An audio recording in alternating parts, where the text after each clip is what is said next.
آج موسم خوشگوار تھا لیکن آفس سے واپسی کے وقت میں نے جو کچھ دیکھا اس نے مجھے اپنی جگہ جیسے جما دیا تھا۔ مجھے اپنی آنکھوں پہ یقین ہی نہیں آیا۔ وہاں میری سابقہ بیوی بیٹھی فٹ پاتھ پہ بے یار و مددگار لوگوں کے سامنے ہاتھ پھیلا رہی تھی۔ یہ سب کچھ دیکھ کے میں اپنی جگہ ٹھہر سا گیا اور میری آنکھوں میں نہ جانے کیوں آنسو آنے لگے۔ اگرچہ میری اور اس کی رفاقت چند مہینے کی رفاقت تھی لیکن اسے اس حالت میں دیکھ کے میرا دل جیسے کسی نے مٹھی میں لے کے مسل دیا۔ گھر آ کے بھی میں انتہائی افسردہ رہا۔ ویسے بھی اب گھر میں کوئی بھی میرا ساتھی موجود نہیں تھا۔ میں تھا، میری جاب تھی اور پھر میرا گھر تھا۔ کوئی ساتھی، کوئی رفیق نہ ہونے کی وجہ سے میں بہت زیادہ اکیلا محسوس کرنے لگا اور اس اکیلے پن نے مجھے اندر ہی اندر مار دیا۔ میں یہ سوچنے لگا کہ نہ جانے مجھ سے ایسی کون سی غلطی ہو گئی جس کی وجہ سے مجھے یہ سب کچھ بھگتنا پڑ رہا ہے۔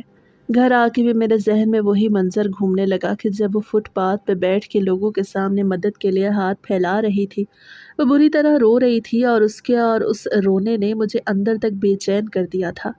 اگلے دن میں دوبارہ اس راستے سے گزرا تو وہ مجھے کہیں نظر نہیں آئی، البتہ وہاں کوئی اور عورت بیٹھی ہوئی تھی۔ میں نے جا کے اس سے پوچھا کہ یہاں جو عورت بیٹھی ہے وہ کہاں ہے؟ اس نے مجھے کہا کہ وہ ایک جھگی میں رہتی ہے۔ میں اس کے پیچھے چلا گیا اور اس سے اپنا فیصلہ سنایا، جسے سننے کے بعد مجھے حیرانی سے دیکھنے لگی اور راضی ہو گئی۔ میں نے سوچ لیا تھا کہ میں اپنی بیوی کو اپنے دوست کے ساتھ حلالہ کراؤں گا تاکہ وہ مجھے دوبارہ حاصل ہو جائے۔ جو کچھ ہو چکا تھا شاید اس میں میری ہی غلطی تھی۔ میں نے لوگوں کی باتوں میں آ کے اسے طلاق دی، لیکن یہ تو قدرت کا قانون تھا۔ مجھے افسوس بھی ہوا کہ میں نے اس کے ساتھ بہت کچھ غلط کیا ہے۔ میں نے اس سے یہ بات کہنے سے پہلے سارے انتظامات کر لیے تھے، لیکن مجھے نہیں پتا تھا کہ میں ایک بہت بڑی غلطی کر رہا ہوں، اور جو کچھ دوسروں کے ساتھ ہو رہا ہے وہی قصہ میرے ساتھ بھی ہونے والا ہے۔ میری بیوی بھی تیار تھی۔ اس نے خود مجھ سے کہا کہ وہ انتہائی مشکل زندگی گزار رہی ہے اور اس نے مجھے معاف کر دیا۔ سچ بات تو یہ تھی کہ میں بھی اسے دل سے بھلا ہی نہیں سکا۔ پھر وہ وقت بھی آیا جب میں نے باقاعدہ طور پہ اپنے دل پہ پتھر رکھ کے اپنی ہی بیوی کا نکاح کسی اور سے کروایا تاکہ وہ مجھ پہ پھر سے حلال ہو جائے۔ وہ دونوں نکاح کر کے ایک ہوٹل میں ٹھہر گئے اور میں اس ہوٹل میں ساری رات باہر انتظار کرتا رہا۔ میں انگاروں پر لوٹنے لگا، لیکن کیا کرتا کہ اپنے ضمیر کو مطمئن کرنے کے لیے ضروری تھا کہ میں اس انتہائی برے تجربے سے گزرا۔ صبح کی پہلی روشنی ہوئی اور معاہدے کے تحت جب یہ طے پایا کہ وہ شخص میری بیوی کو چھوڑ دے گا اور صبح طلاق دے دے گا تو میں نے کمرے کا دروازہ کھٹکھٹایا اور اندر داخل ہوا تو یہ دیکھ کے حیران رہ گیا کہ وہاں وہ شخص موجود نہیں تھا۔ میں نے اپنی بیوی کی طرف دیکھا، اسے جھنجھوڑ کے پوچھا تو اس نے پلنگ کی دوسری طرف اشارہ کر کے روتے ہوئے جو کچھ کہا اسے سننے کے بعد مجھے اپنے پیروں تلے سے زمین کھسکتی ہوئی محسوس ہوئی۔ میں کانپتے ہوئے دل کے ساتھ جیسے ہی بیڈ کی دوسری طرف گیا تو اچھل پڑا۔ وہ شخص اوندھے منہ لیٹا ہوا تھا، ہر طرف خون ہی خون تھا اور میری بیوی ایک طرف بیٹھے بری طرح کانپ رہی تھی۔ مجھے اپنی آنکھوں پہ یقین ہی نہ آیا کہ یہ میں نے کیسا منظر دیکھا ہے۔ وہ شخص اس دنیا میں نہیں رہا تھا۔ میں وہیں سر پکڑ کے بیٹھ گیا، اپنی بیوی کی طرف دیکھنے لگا جس کے منحوس ہونے میں اب کوئی بھی تصدیق باقی نہیں رہی تھی۔ اسے خود ہی ثابت کر دیا کہ وہ منحوس ہے اور ہمیشہ رہے گی۔ میری زندگی ایک بار پھر سے وہیں آ کے کھڑی ہو گئی جہاں سے میں نے شروع کی تھی۔ مجھے کچھ سمجھ نہیں آ رہا تھا کہ اب مجھے کیا کرنا چاہیے، لیکن اس کے بعد میری بیوی نے اپنے منحوس ہونے کے حوالے سے مجھے جو حقیقت بتائی اسے سن کے میرے رونگٹے کھڑے ہو گئے۔ میرا نام علی حسن ہے اور میں ایک ایسی کہانی سنانے جا رہا ہوں جسے سننے کے بعد میں کافی دیر تک اپنے ہوش و حواس کھو بیٹھا۔ جو کچھ میں نے سنا مجھے اس پہ یقین ہی نہیں آیا۔ میں نے جب سے آنکھ کھولی خود کو ایک انتہائی شاندار گھرانے میں پایا جہاں روپے پیسے کی کوئی کمی نہیں تھی، بلکہ ہر طرف خوشحالی ہی خوشحالی تھی۔ میں اپنے والدین کا اکلوتا بیٹا تھا اور میری 2 بہنیں تھیں۔ زندگی بہت اچھے سے گزر رہی تھی۔ ابو بہت محنتی انسان تھے۔ انہوں نے زیرو سے شروع کیا اور پھر محنت کرتے کرتے اپنے کاروبار کو کافی حد تک وسیع کر لیا کہ بیرون ملک بھی ان کے کاروبار کی ساری برانچیں پھیلی ہوئی تھیں۔ صحیح معنوں میں سونے کا چمچ منہ میں لے کے پیدا ہونے والا انسان تھا، اور چونکہ میری 2 بہنیں دونوں مجھ سے بڑی تھیں اس لیے میری پیدائش پہ خوب جشن منایا گیا، کیونکہ میں ابو کا اکلوتا بیٹا تھا۔ امی اور ابو کے پسند کی شادی تھی اور امی نے ہر ممکن حد تک ابو کا ساتھ دیا، یہاں تک کہ جب امی نے ابو سے شادی کی تو ابو کے پاس کچھ بھی نہیں تھا۔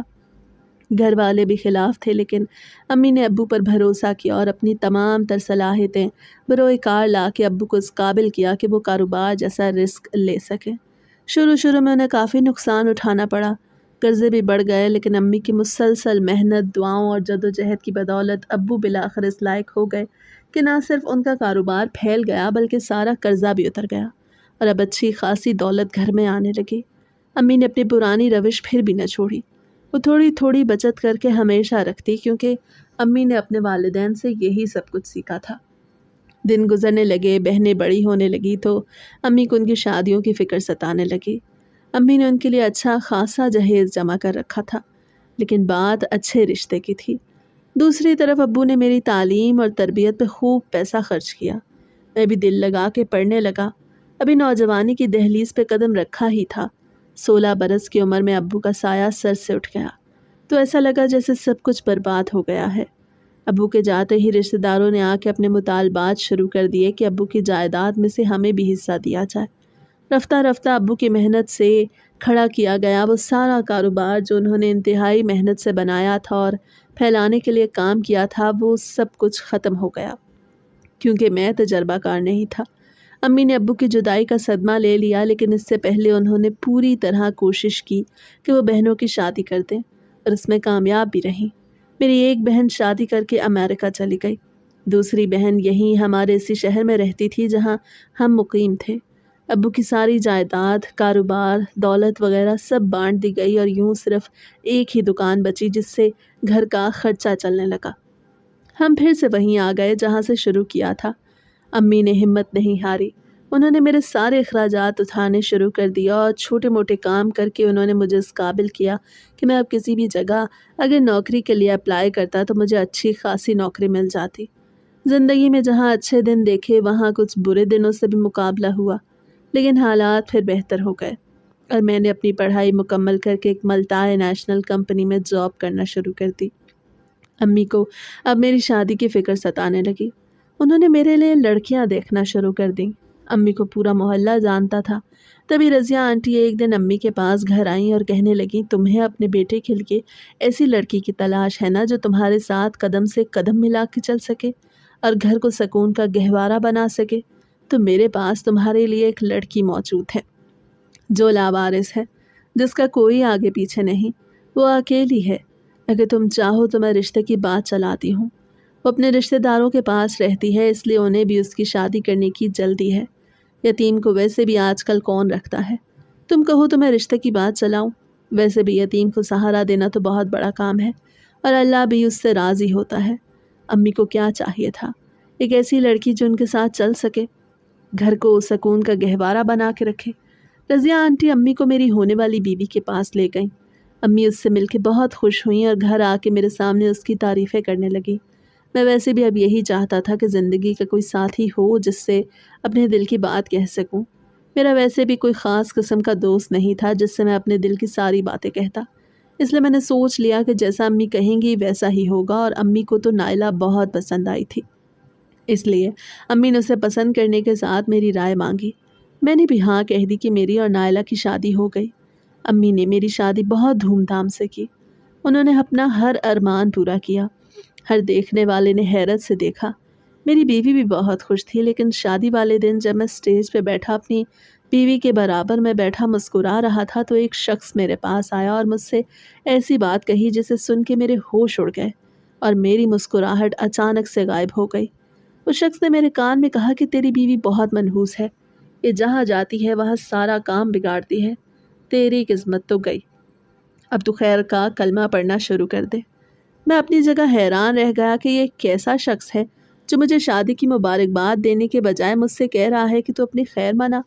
میں اب اپنی بیوی سے باتیں کرتا کرتا ایک دم سے چپ سا ہو گیا تو اسے پریشانی ہوئی۔ شادی کی پہلی رات بھی بس ایسے ہی گزری۔ بعد میں مجھے اس شخص کا کہا ہوا جملہ یاد آنے لگا کہ تو اب خیر کا کلمہ پڑھنا شروع کر دے، اور میں نے واقعی میں اللہ سے گھر و عافیت کی دعائیں کرنا شروع کر دی۔ ہونا تو یہ چاہیے تھا کہ میں اس شخص کو جھاڑ کے کہتا کوئی منحوس نہیں ہوتا، اللہ کے یہاں سب برابر ہوتے ہیں، یہ تو ہم انسانوں کی بنائی ہوئی چیزیں ہیں۔ لیکن مجھے کیا پتا تھا کہ اس شخص نے جو کچھ کہا ہے وہ حرف بحرف سچ ثابت ہونے والا ہے۔ اور میں اتنی مشکلات سے گزروں گا جس کا میں نے کبھی اپنی زندگی میں سوچا بھی نہ ہوگا۔ شادی کو 1 ہفتہ ہوا تو میں اس شخص کی باتوں کو بھول کے اپنی زندگی میں مگن ہو گیا۔ نائلہ بہت اچھی بیوی ثابت ہوئی، لیکن پھر ایک دن ایک ایسا منظر میں نے دیکھا جسے دیکھنے کے بعد مجھے لگا کہ وہ شخص اپنی جگہ بالکل صحیح تھا۔ نائلہ کو ہمارے گھر میں آئے 1 ہی ہفتہ ہوا تھا تو امی کے پیروں میں درد رہنے لگا۔ وہ خدمت گزار بیوی تھی اور بہت اچھی بہو تھی۔ اس نے امی کے پیر دبانا شروع کر دیا اور امی کا خیال رکھنا شروع کیا۔ مجھے اس سے بہت ہمدردی محسوس ہوتی کہ وہ سارا دن گھر کے کاموں میں الجھ کے اپنا دھیان نہیں رکھ پاتی۔ ابھی تو ہماری شادی کو بس 1 ہی ہفتہ ہوا ہے، لیکن امی کی طبیعت بگڑتی گئی، اس لیے میری ساری ہمدردیاں بھی ختم ہو گئیں اور میں امی کو لے کر ہسپتال ڈاکٹر کے پاس لے آیا، جہاں ڈاکٹر نے میری ماں کی حالت دیکھی تو حیران رہ گیا۔ کہنے لگا ان کا وزن بہت تیزی سے کم ہوا ہے، ابھی پچھلے مہینے جب آپ آئے تھے تو ان کا وزن ٹھیک تھا اور اب اتنا زیادہ گر گیا، یہ کوئی اچھی علامت نہیں۔ پاؤں دکھنے کے ساتھ ساتھ سر دکھنا، یہ سب کچھ برین ٹیومر کی طرف اشارہ کر رہا ہے۔ میں نے جب یہ سنا تو اپنی جگہ تھم سا گیا۔ میری جان سے پیاری ماں جس نے میرے لیے بہت سی قربانیاں دیں، اسے اس طرح بیمار دیکھ کے مجھے لگا کہ میں اب دوبارہ زندہ نہیں رہ پاؤں گا۔ گھر آتے ہی میں نے اپنا سارا وقت اپنی ماں کے پاس اس کے کمرے میں گزار دیا۔ میری بیوی اکیلی کمرے میں بیٹھی رہی۔ میرا دل ہی نہ ہوا کہ میں اس کے پاس جا کے اس کا حال بھی پوچھوں۔ اس شخص کی باتیں میرے ذہن میں گھومنے لگیں جس نے مجھے کہا تھا کہ یہ منحوس ہے، اور واقعی میں ایسا ہی ہوا۔ 1 ہفتے کے دوران میری ماں کو اتنی خطرناک بیماری کیسے ہو گئی؟ ضرور یہ اس کے سبز قدم ہے جس کی وجہ سے یہ سب کچھ ہو رہا ہے۔ 2 دن تک امی کی دوائیوں کے پیچھے میں خوار ہوتا رہا، اور تیسرے دن صبح میری آنکھ اس وقت کھلی جب میری بیوی زور زور سے روتے ہوئے مجھے جھنجھوڑ کے اٹھا رہی تھی۔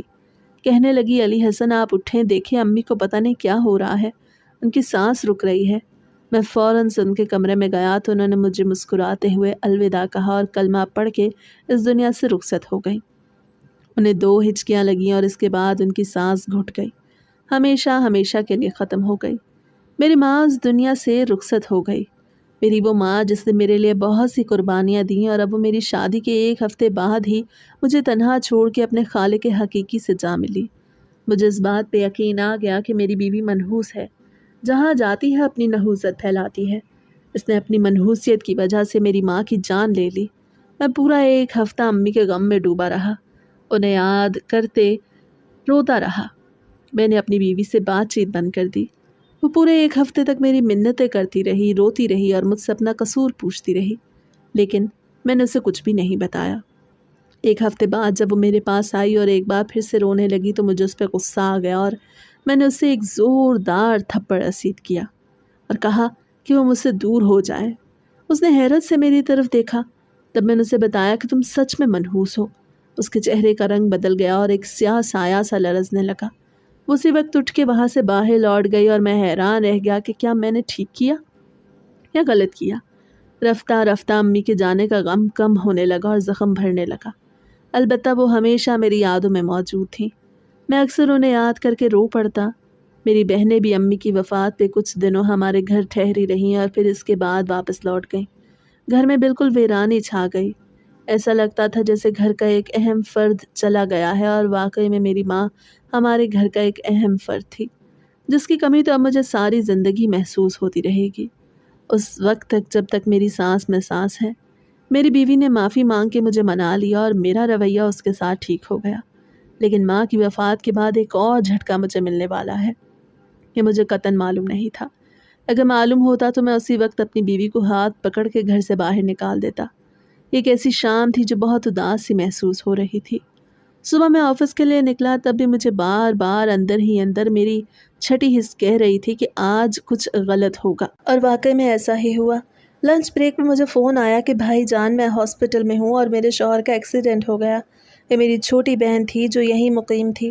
اس کے شوہر کا ایکسیڈنٹ سن کے میں نے فوراً سے آفس سے چھٹی لی اور جلدی جلدی سارے کام نپٹا کے ہاسپٹل پہنچا تو ایک انتہائی افسوسناک خبر میری منتظر تھی۔ یہاں یہ بتاتا چلوں کہ امی کی وفات کے ٹھیک 1 مہینے بعد یہ سب کچھ ہوا۔ ڈاکٹرز نے میرے بہنوئی کا آپریشن کیا۔ طویل آپریشن 6 گھنٹے چلتا رہا، لیکن میرے بہنوئی جانبر نہ ہو سکے اور اپنے خالق حقیقی سے جا ملے۔ ان کا انتقال ہو گیا۔ میری بہن پر تو جیسے پہاڑ ٹوٹ پڑا۔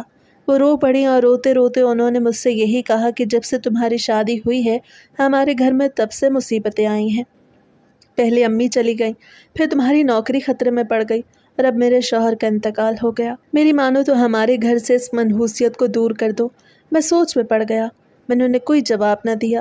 اپنے گھر آ گیا جہاں 3 دن تک سوگ منایا گیا، اور پھر میری بہن عدت گزارنے ہمارے گھر آ گئی کیونکہ اس کے سسرال والوں نے اسے اس کے شوہر کے بغیر ایک لمحہ بھی اپنے گھر میں برداشت نہ کیا۔ اپنی بہن کو یوں ٹوٹا ہوا دیکھ کے مجھے بہت افسوس ہو رہا تھا۔ میری بیوی ایک بار پھر سے چپ سی ہو گئی، اور مجھے یقین ہو گیا کہ اب تو ہو نہ ہو میری بیوی کے اندر ہی کوئی خرابی ہے۔ تبھی تو محلے کے تمام لوگ، یہاں تک کہ میرے اپنے رشتہ دار بھی، یہ سب کہنے لگے کہ تمہاری بیوی ضرور منحوس ہے۔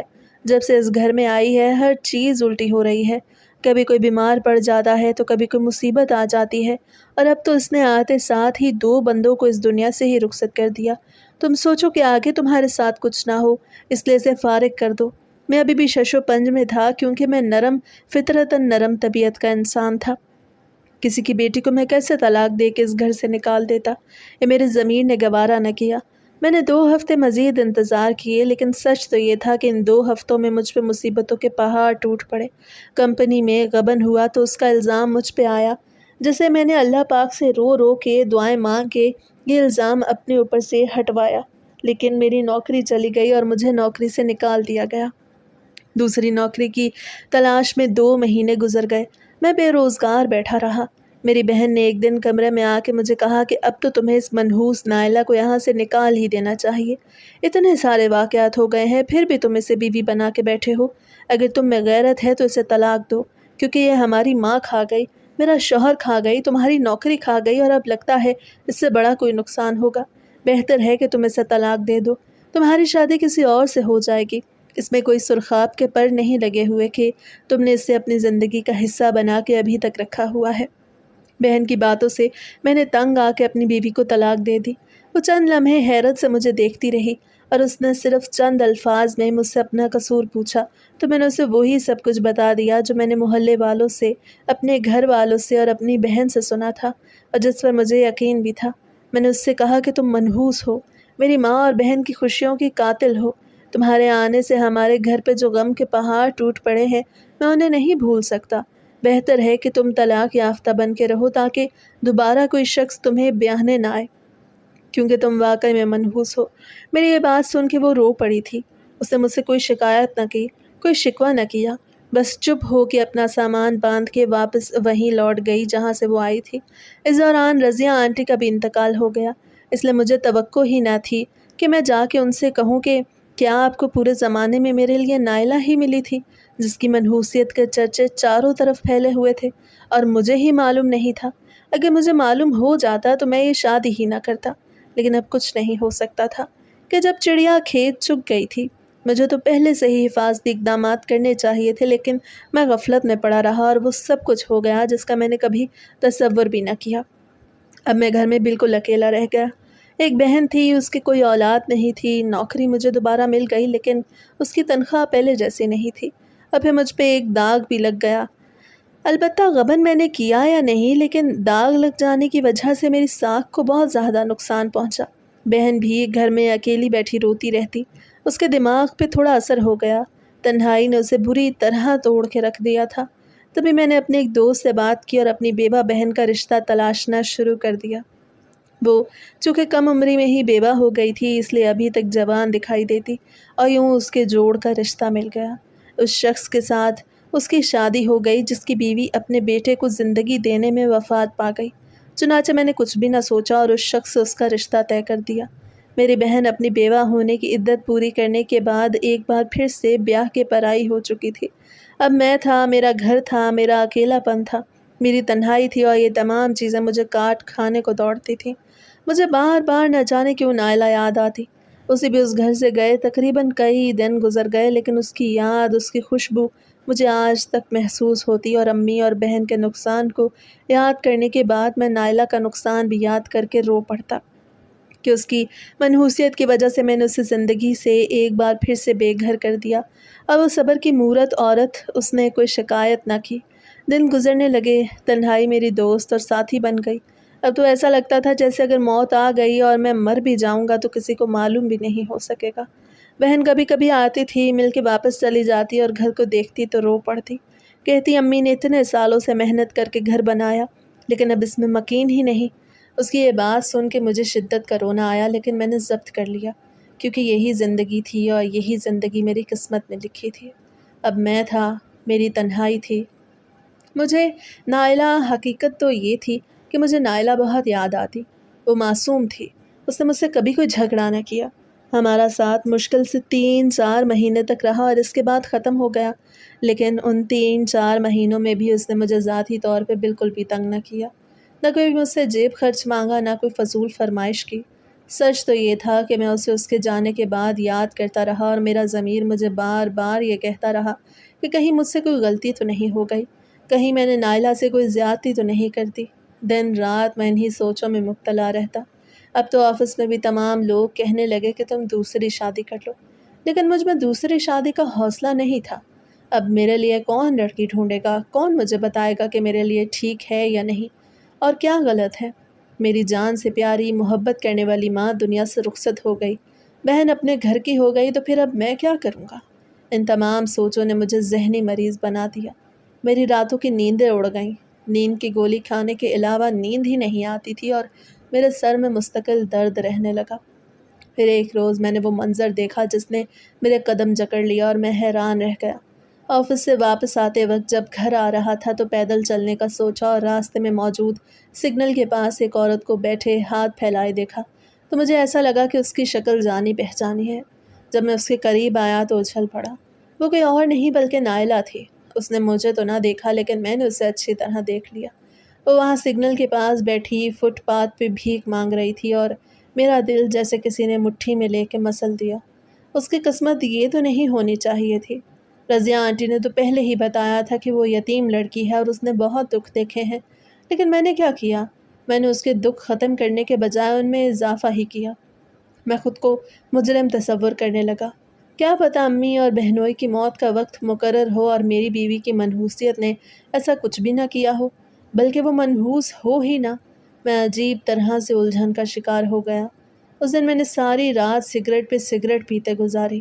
بار بار میری آنکھوں میں نائلہ کی آنسو بھری آنکھیں آ رہی تھیں۔ وہ روتے ہوئے کسی شخص سے بھیک مانگ رہی تھی اور وہ اسے بری طرح دھتکار رہا تھا۔ یہ منظر مجھ سے دیکھا نہ گیا۔ صبح جیسے تیسے کر کے نیند آئی تو آفس لیٹ پہنچا اور وہاں کاموں میں مگن ہو گیا تو نائلہ بھی دماغ سے نکل گئی۔ واپسی دوبارہ اسی راستے سے ہوئی اور اتفاق یہ تھا کہ آج بھی وہاں نائلہ بیٹھی ہاتھ پھیلائے بھیک مانگ رہی تھی۔ میرا ضمیر ایک بار پھر سے مجھے اندر ہی اندر زخمی کرنے لگا۔ میں گھر آ گیا، اس سے کوئی بات نہ کی کیونکہ اسے پتہ ہی نہیں تھا کہ میں اسے روز دیکھ رہا ہوں۔ وہ تو بس اپنی زندگی کے اس کٹھن ترین دن کو اکیلے گزارنے کی جدوجہد کر رہی تھی۔ تیسرے دن میرا وہیں سے گزر ہوا اور میں یہ دیکھ کے حیران رہ گیا کہ وہ وہاں موجود نہیں تھی۔ پاس بیٹھی عورت سے جب اس کے متعلق پوچھا تو پہلے تو وہ حیران ہوئی اور پھر مجھے بتایا کہ وہ ایک جھگی میں رہتی ہے۔ میرے قدم خود بخود بتائے ہوئے ایک پتے پہ پہنچ گئے۔ وہ جھگی میں نماز پڑھ کے دعا مانگتے ہوئے بری طرح رو رہی تھی۔ اس کے آنسو میرے دل پہ گرنے لگے۔ میں نے گلا کھنکار کے اجازت لے کے اندر آنا چاہا تو مجھے دیکھ کے پہلے تو وہ خوب حیران ہوئی اور پھر روتے ہوئے کہنے لگی کہ تو اب آپ یہاں کیا لینے آئے ہیں؟ میں نے اسے تسلی دی، دلاسا دیا اور کہنے لگا کہ اب میں تمہیں اپنانے کے لیے آیا ہوں۔ وہ حیران رہ گئی، کہنے لگی آپ نے مجھے طلاق دے دی ہے، آپ مجھے نہیں اپنا سکتے۔ میں نے اس کا ہاتھ پکڑا اور کہا کہ میں تم سے دوبارہ نکاح کروں گا۔ وہ دور ہٹ گئی اور کہنے لگی ہمارا دوبارہ نکاح نہیں ہو سکتا، آپ کیسی باتیں کر رہے ہیں؟ مجھے مزید گنہگار مت کریں، میں پہلے ہی بہت گنہگار ہوں اور دیکھیں میرے گناہوں کی وجہ سے میری کیا حالت ہو گئی ہے۔ میں نے اس کی ایک بات نہ سنی اور اسے اپنے گھر لے کے آیا۔ میں نے اسے بتایا کہ میں اپنے ایک دوست کو راضی کر چکا ہوں اور میں نے فیصلہ کر لیا ہے کہ میں تمہیں دوبارہ اپنی زندگی میں شامل کروں گا، کیونکہ میں ساری رات تمہاری یاد میں جاگتا رہتا ہوں اور میرا ضمیر مجھے سونے نہیں دیتا۔ مجھے یہی کہتا ہے کہ میں نے تمہارے ساتھ زیادتی کی ہے، تمہارے ساتھ غلط کیا ہے۔ موت تو سب کی برحق اور اٹل ہوتی ہے۔ تمہیں منحوس قرار دے کے زمانے نے مجھے اور تمہیں ایک دوسرے سے جدا کر دیا۔ میرا خود کا بھی اس میں بڑا ہاتھ تھا، لیکن اب میں سدھرنا چاہتا ہوں۔ اور میں اپنی ساری غلطیوں کو ٹھیک کرنا چاہتا ہوں۔ میں تم سے شادی کرنا چاہتا ہوں اور اس کے لیے میں نے حلالے کے لیے اپنے ایک دوست کو بھی راضی کر لیا ہے۔ یوں ہمارا نکاح ہو جائے گا اور ہم دونوں ایک بار پھر سے ایک ساتھ زندگی گزارنے لگیں گے۔ میری بات سن کے چند لمحے تو وہ ہچکچائی، پھر جب اس نے اپنے اوپر ایک نظر کی تو اسے پتہ چلا کہ واقعی میں اگر وہ ہاں نہیں کہے گی تو خسارے کا سودا ہوگا۔ چنانچہ وہ تیار ہو گئی اور حامی بھر لی۔ اگلے دن ہی میں نے انتظام کر لیا اور اپنے ایک دوست سے کہا کہ وہ یہ سارا کام رازداری سے کرے اور کسی کو کانوں کان تک خبر نہ ہو کہ ہونے کیا جا رہا ہے۔ میں نے ان دونوں کی شادی کروا کے انہیں ایک ہوٹل میں ٹھہرایا اور خود اس ہوٹل کے ویٹنگ ایریا میں بیٹھا ساری رات انگاروں پہ لوٹتا رہا۔ میں نے سوچ لیا تھا کہ میں ساری باتیں بلا کے اسے اپنی زندگی میں شامل کروں گا، اس لیے مجھے ایک کڑوا گھونٹ بھی پینا پڑا۔ رات بہت زیادہ لمبی تھی۔ اس بات کا مجھے اندازہ ہوا کہ جب میں انتظار کی سولی پہ لٹکا ہوا تھا، صبح کی روشنی پھیل گئی، میرا دل زور زور سے دھک دھک کرنے لگا۔ میں نے اپنے دوست کو کہہ رکھا تھا کہ صبح ہوتے ہی میں اندر کمرے میں آؤں گا، تب تک تم اسے طلاق دے دینا، وہ عدت گزارنے تک میرے ساتھ ہی رہے گی اور پھر میں اس سے نکاح کر لوں گا۔ میرا دوست راضی ہو گیا، لیکن میرے ہاتھ کانپ رہے تھے، میرے قدم لرز رہے تھے۔ میں پھر بھی ہمت کر کے ہوٹل کے اس کمرے کی طرف بڑھنے لگا جہاں وہ دونوں موجود تھے۔ میرے دل پہ چھریاں چل رہی تھی، لیکن میرے ضمیر نے مجھے مطمئن کر دیا کہ جو کچھ تم نے کیا تھا اس کے بدلے میں یہ سزا تو بہت چھوٹی ہے۔ تم ہمت کرو اور اسے دوبارہ سے اپنا لو، سب کچھ ٹھیک ہو جائے گا۔ میں آگے بڑھ کے کمرے کے دروازے پر دستک دینے لگا تو کمرہ کھلتا چلا گیا، لیکن بے حد خاموشی تھی۔ میری بیوی پلنگ پہ بیٹھی کپ کپانے لگی اور میرا دوست مجھے کہیں پہ نظر نہیں آ رہا تھا۔ میں نے اس کی تلاش میں ارد گرد نظر دوڑائی تو معلوم ہوا کہ وہ کمرے میں ہی نہیں۔ میں نے اپنی بیوی سے پوچھا کہ ارسلان کہاں گیا؟ میں نے اسے کہا تھا کہ وہ صبح تک کمرے میں ہی رہے، وہ غائب کہاں ہو گیا ہے؟ میری بیوی بس روتی رہی۔ میرے دل کو کچھ ہونے لگا۔ مجھے بتاؤ ارسلان کہاں ہے؟ وہ نظر نہیں آ رہا۔ تب اس نے اشارہ کر کے کہا کہ وہ بیڈ کے دوسری طرف زمین پر گرے ہوئے ہیں۔ میں فوراً سے اس کی طرف آیا تو یہ دیکھ کے حیران رہ گیا کہ وہ واقعی میں زمین پہ اوندھے منہ لیٹا ہوا تھا اور اس کے منہ سے جھاگ کے ساتھ ساتھ خون بھی نکل رہا تھا۔ وہ تڑپ رہا تھا۔ میں فوراً سے آگے آ کے اس کے دل کو حرکت دینے لگا، اس کا سینہ دبا کے اس کے دل کو پش کرنے لگا، لیکن سب کچھ بیکار چلا گیا۔ 2 منٹ کے اندر اندر اس کی وفات ہو گئی اور میں وہیں زمین پہ بیٹھا اپنا سر پیٹنے لگا۔ یہ کیا ہو گیا؟ کیا تم واقعی میں منحوس ہو؟ دیکھو اب تو میں نے کچھ بھی نہیں کہا تمہیں، لیکن قسمت بار بار یہی ظاہر کر رہی ہے کہ تم ہی منحوس ہو۔ دیکھو تو صحیح، میرا دوست چلا گیا، میرا جوان دوست جس سے میں نے وعدہ کیا تھا کہ وہ اس راز کو راز رکھے، اب اس کی حرکت ہی بند ہو گئی۔ میں کیسے یقین کروں کہ تم میرے لیے بھی بہتر ثابت ہوگی؟ آخر تم کون ہو؟ تم بتا کیوں نہیں دیتی کہ تم کون ہو؟ اور تم نے ہی میری ماں، میرے بہنوئی اور میرے دوست کو مارا ہے کہ تمہاری زندگی میں ایک ایسا گہرا سایہ ہے جس کی وجہ سے وہ تمام لوگ جو تمہاری زندگی میں آتے ہیں مشکلات کا شکار ہو جاتے ہیں۔ میں ہذیانی انداز میں آگے بڑھ کے زور زور سے چیخنے لگا تو ہوٹل کے تمام لوگ ہمارے کمرے میں آ گئے۔ وہاں ایک آدمی کو مرتے ہوئے دیکھا تو فوراً سے ہم دونوں کو گرفتار کر لیا۔ پولیس نے اپنی تفتیش شروع کر دی، لیکن انہیں کوئی خاطر خواہ چیز نہ ملی اور انہوں نے ہم دونوں کو بری کر دیا۔ ہم دونوں آزاد ہو گئے اور جیل کی سلاخوں کے پیچھے جانے سے بچ گئے، لیکن اب میں شش و پنج میں مبتلا ہو گیا کہ کیا ہوگا؟ کیا میں اسے اپنی بیوی بنا کے زندگی میں شامل کر لوں؟ کہیں میری زندگی کو خطرہ محسوس نہ ہو۔ وہ میرے ساتھ ہی موجود تھی۔ میں اس کے پاس آیا اور اس کا ہاتھ جھنجھوڑ کے اس سے پوچھنے لگا کہ آخر ایسا کیا راز ہے جس کی وجہ سے تم جس کی زندگی میں جاتی ہو تباہی مچا دیتی ہو؟ تم بتاتی کیوں نہیں تم کون ہو؟ رضیہ آنٹی نے تو ہمیں ہمیشہ یہی بتایا کہ تم یتیم لڑکی ہو، لیکن تم کون ہو؟ تم آج ہمیں بتا ہی دو۔ میرے غصے کو دیکھ کے اس نے بولنا شروع کیا، کہنے لگی میری زندگی کی کہانی بہت دردناک ہے، جسے سننے کے بعد آپ بھی شاید اپنے آنسو پہ قابو نہیں رکھ پائیں اور رو پڑیں گے۔ اس نے اپنے آنسو صاف کیا اور اپنی کہانی سنانی شروع کی۔ میرا نام نائلہ ہے اور میں ایک غریب گھرانے میں پیدا ہوئی جہاں ہر کوئی اپنی اپنی زندگی میں مگن تھا۔ غربت نے گھر میں ایسے ڈیرے ڈالے کہ پھر کبھی خوشیاں نصیب ہی نہ ہوئیں۔ میرے باپ نے ہمیشہ میری ماں کو مارا اور اسے تشدد کا نشانہ بنایا، صرف اس لیے کہ ہم صرف بیٹیاں ہی بیٹیاں تھیں، ہمارا کوئی بھائی نہیں تھا۔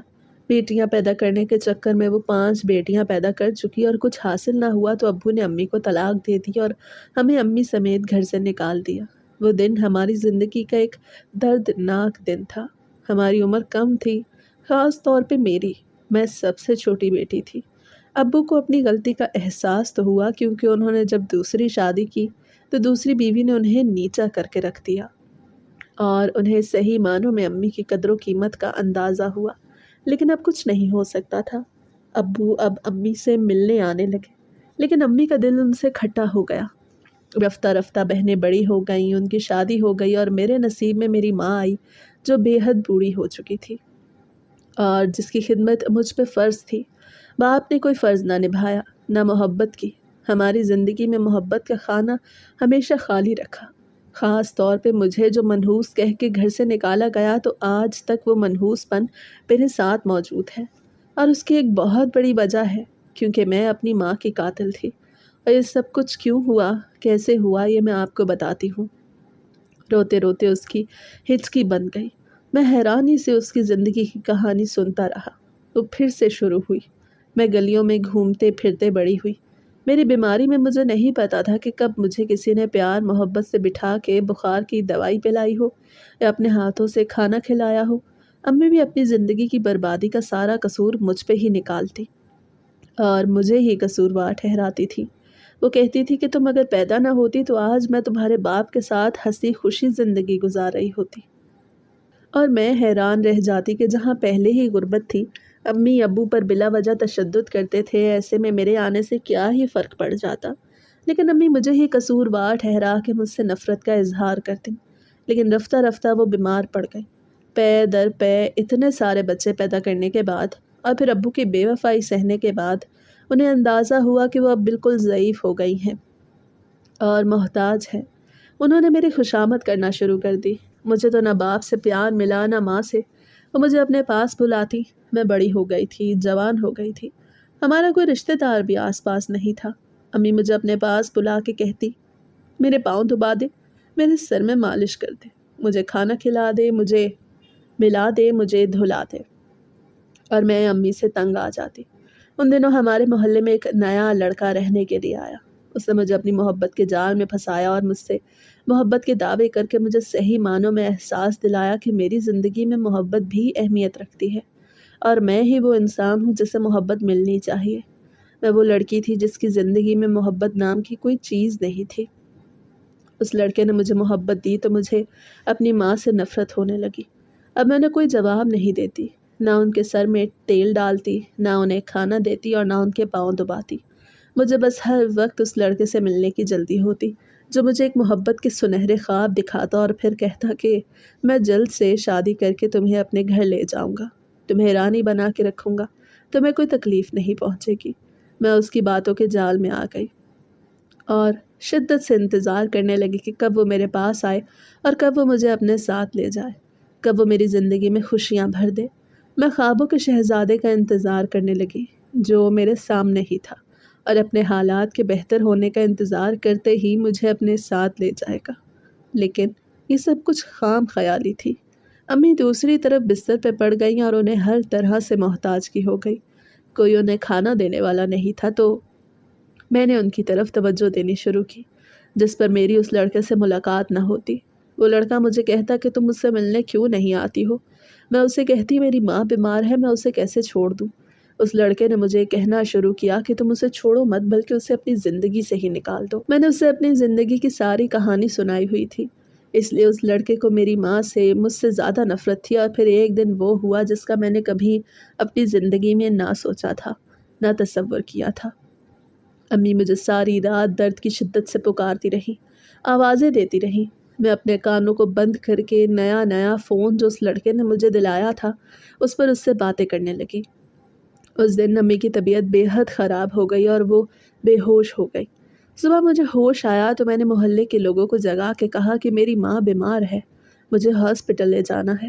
محلے کے کچھ لوگوں نے میری مدد کی اور میں انہیں لے کے ہاسپٹل پہنچ گئی۔ میرے دماغ میں بار بار میرے اس عاشق کا جملہ گونجتا رہا کہ اسے ختم کر دے تو تیری زندگی آسان ہو جائے گی۔ میں ساری رات ہاسپٹل میں رہی۔ ان کی خدمت کرتی رہی لیکن آخر کار بیزار ہو گئی۔ انہیں نہلانا دہلانا، انہیں پورا صاف کرنا، یہ سب کچھ اس قدر جھنجھلاہٹ سے بھرپور تھا کہ میں نے وہ کام کیا جو مجھے نہیں کرنا چاہیے تھا۔ میں نے نرس کی ہدایت پہ اپنی ماں کو وہ دوائی وقت پہ نہ دی۔ ان کی طبیعت بگڑتی چلی گئی، یہاں تک کہ وہ رخصت ہو گئیں اور اس دن میں صحیح معنوں میں آزاد ہو گئی۔ 2-3 دن سوگ میں گزرے۔ جب میں اکیلی رہ گئی تو میں نے اس سے کہا کہ وہ مجھ سے شادی کر لے، لیکن اس نے مجھ سے شادی کرنے کے بجائے مجھے دھتکار دیا۔ کہا، تیرے جیسی لڑکی سے کون شادی کرے گا جو اپنی ماں کی جان اپنے ہاتھوں سے لے چکی ہے؟ اس نے پورے محلے میں چیخ چیخ کے بتا دیا کہ میں نے محبت کی خاطر اپنی ماں کو دوائی نہ دے کے اسے دنیا سے رخصت کر دیا۔ میں اس کی شکل دیکھتی رہ گئی کہ محبت کے نام پہ ایک بار پھر سے مجھے دھوکا ہوا۔ اس نے مجھے کہیں کا نہ چھوڑا۔ میرے باپ کو اطلاع ملی تو وہ روتا ہوا آیا، کہنے لگا اس عورت کو میں نے بہت دکھ دیے اور وہ تمہاری وجہ سے مجھ سے طلاق لے کے اس گھر سے نکلی تاکہ تمہیں تحفظ ملے، تمہیں کوئی کچھ نہ کہہ سکے۔ میں مانتا تھا کہ وہ تمہیں منحوس قرار دیتی رہی، لیکن اس نے اپنی زندگی صرف تمہارے لیے برباد کی۔ میں نے اسے کہا تھا کہ اس لڑکی کو کسی کو دے دو، میں تمہیں گھر میں رکھنے کے لیے تیار ہوں، لیکن اس نے تمہاری خاطر مجھ سے علیحدگی اختیار کی، مشکلات دیکھی اور تم نے یہ کیا۔ اب تم جہاں بھی جاؤ گی ہمیشہ بربادی پھیلاؤ گی، تم منحوس قرار دی جاؤ گی، کیونکہ تم نے اپنی ماں کو اپنے ہاتھوں سے مارا ہے۔ ان کی یہ بات سن کے مجھے لگا کہ میں پتھر کی ہو گئی ہوں۔ مجھے میرے باپ کی بد دعا لگ گئی اور میرے باپ نے مجھے منحوس قرار دے دیا۔ ان کی بد دعا ثابت ہوئی اور جس کی زندگی میں گئی میں بربادی اور منحوسیت ہی پھیلاتی رہی۔ میں جس کے گھر میں جاتی وہ مر جاتا۔ جب اکیلی پڑ گئی تو ایک رشتہ دار نے ترس کھا کے مجھے اپنے پاس رکھا۔ تھوڑے عرصے بعد وہ بیمار ہو کے مر گیا۔ اس کی بیمار ماں نے مجھے منحوس قرار دے دیا اور رضیہ آنٹی سے کہا کہ اس کی جلد شادی کرا دو۔ میں رو رو کے ہلکان ہو گئی، معافی مانگتی رہی۔ ماں کی قبر پہ جا کے اب بھی روز معافی مانگتی ہوں، سر ٹکراتی ہوں، اس سے کہتی ہوں کہ مجھے معاف کر دے، میری منحوسیت ختم ہو جائے، میری بربادی تباہی سب ٹھیک ہو جائے۔ میں اپنی ماں کی قاتلہ تھی، میں نے اسے قتل کیا صرف محبت کو حاصل کرنے کی خاطر۔ اس لڑکے کی باتوں میں آنے کے بعد لیکن میرے ہاتھ کچھ بھی نہ آیا، میں خالی ہاتھ رہ گئی۔ اب تو لوگ مجھے منحوس قرار دے کے مجھ پہ کسی چیز کا سایہ سمجھ کے مجھ سے دور بھاگتے ہیں، لیکن ایسا کچھ بھی نہیں۔ شاید یہ میرے باپ کی بد دعا ہے جو اب تک میرے ساتھ چلتی آ رہی ہے۔ اس کی کہانی سن کے میرے دل میں اس کے لیے رحم تو پیدا نہ ہوا، لیکن میں نے اسے کہہ دیا کہ تم یہاں سے واپس لوٹ جاؤ۔ وہ میرے قدموں میں گر گئی، کہنے لگی مجھے معافی دلوا دو، میں یہاں سے چلی جاؤں گی۔ میں اس پہ ترس کھا کے اس کے ساتھ اس کی ماں کی قبر پہ گیا اور یوں اس نے روتے ہوئے ایک بار پھر سے سر پٹک پٹک کے معافی مانگی تو بارش ہو گئی، اور اسی بارش کے دوران ہمیں معلوم ہوا کہ اس کی ماں کی قبر پہ بہت سے پھول کھلے ہوئے ہیں۔ اس نے آسمان کی طرف نگاہیں اٹھا کے پورے دل سے دعا مانگی اور شاید اس بار اس کی دعا قبول ہو گئی۔ مجھے اس پہ رحم آ گیا۔ میں نے اس سے نکاح کر لیا کیونکہ اب وہ کہا جائے گی، اور اس سے نکاح کرنے کے بعد سب کچھ ٹھیک ہو گیا، ہر چیز معمول کے مطابق آ گئی۔ میرے کاروبار میں بے پناہ برکت ہوئی۔ اگر سوچا جائے تو اس میں اس لڑکی کی کوئی بھی غلطی نہیں تھی، اسے بھی تو اس کی ماں باپ نے کوئی محبت نہ دی، ہر وقت دھتکارا، نفرت دی، اور اس نے اس لڑکے کی محبت میں آ کے ماں کو دوائی دینا بھول گئی یا جان بوجھ کے نہ دی۔ یہ اس کا اور اللہ کا معاملہ تھا جس کی اس نے بہت سزا بھگت لی۔ در در پھرتی رہی، ہر کسی کی طرف سے منحوس کہی گئی، اور میرے خیال سے یہی سزا کافی تھی۔ میں نے ترس کھا کے اس سے شادی کر لی اور اب میں اور وہ ایک خوشگوار زندگی گزار رہے ہیں۔ وہ بہت زیادہ عاجز عورت ہے، ہر وقت عاجزی اور انکساری سے رہتی ہے۔